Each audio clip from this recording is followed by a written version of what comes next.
পশ্চিম মেদিনীপুর জেলা পুলিশের উদ্যোগে সুরক্ষা কর্মসূচির মধ্য দিয়ে স্বাস্থ্য ক্যাম্প করা হলো আনন্দপুরের সলডিহা শ্যামচাঁদপুর এলাকায়। এই কর্মসূচিতে অংশগ্রহণ করেন পশ্চিম মেদিনীপুর জেলা পুলিশের পুলিশ সুপার ধৃতিমান সরকার এবং পশ্চিম মেদিনীপুর জেলার মুখ্য স্বাস্থ্য আধিকারিক ডক্টর সৌম্যশঙ্কর সরঙ্গী সহ অন্যান্য কর্তা ব্যক্তিরা। এই কর্মসূচির মাধ্যমে স্বাস্থ্যের একাধিক পরীক্ষা করা হয়। তাছাড়াও চশমা প্রদান করা হয় এই কর্মসূচির মধ্য দিয়ে।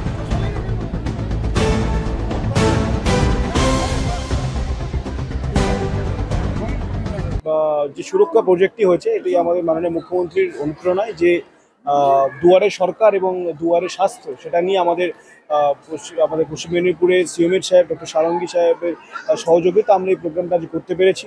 আপনারা জানেন যে এটা আমাদের ৭৮তম স্বাধীনতা দিবস চলছে। সেই ৭৮তম স্বাধীনতা দিবসে একটি পূর্ণ সময় স্বাধীনতা দিবসের যে প্রিন্সিপাল যেগুলো থাকে, স্বাধীনতার যে উদ্দেশ্য, তার যে মানুষের যে বলিদান, সেইগুলোকে মনে করিয়ে দেওয়ার জন্য, এবং তার সঙ্গে সঙ্গে আজকে এই প্রোগ্রামে এসে আমাদের পুলিশের কমিউনিটি পুলিশিং এবং তার সঙ্গে স্বাস্থ্য দপ্তরের থেকে বিভিন্ন রকম হেলথ চেক আপ, ফ্রিতে চশমা বিতরণ, আদার্স চেক আপ, এবং সঙ্গে সঙ্গে কিছু আমরা শাড়ি, মশারি, ধুতি, আদার্স জিনিস আমরা বিতরণ করছি। এটি আমাদের এই যে প্রত্যন্ত এলাকা জোড়াকিউতে আপনারা দেখতে পাচ্ছেন, যেখানে জেলা প্রশাসনের, পুলিশ প্রশাসনের এবং যারা পাবলিক রিপ্রেজেন্টেটিভস আছে তারা অনেকে এখানে প্রেজেন্ট আছে।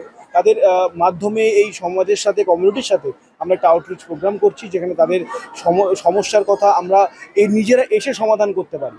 তো সেই উদ্দেশ্য থেকে আমাদের এই সুরক্ষা প্রজেক্টটি শুরু, এবং আজকের দিনটি স্বাধীনতা দিবসের পূর্ণ তিথি হিসাবেই সিলেক্ট করা হয়েছে।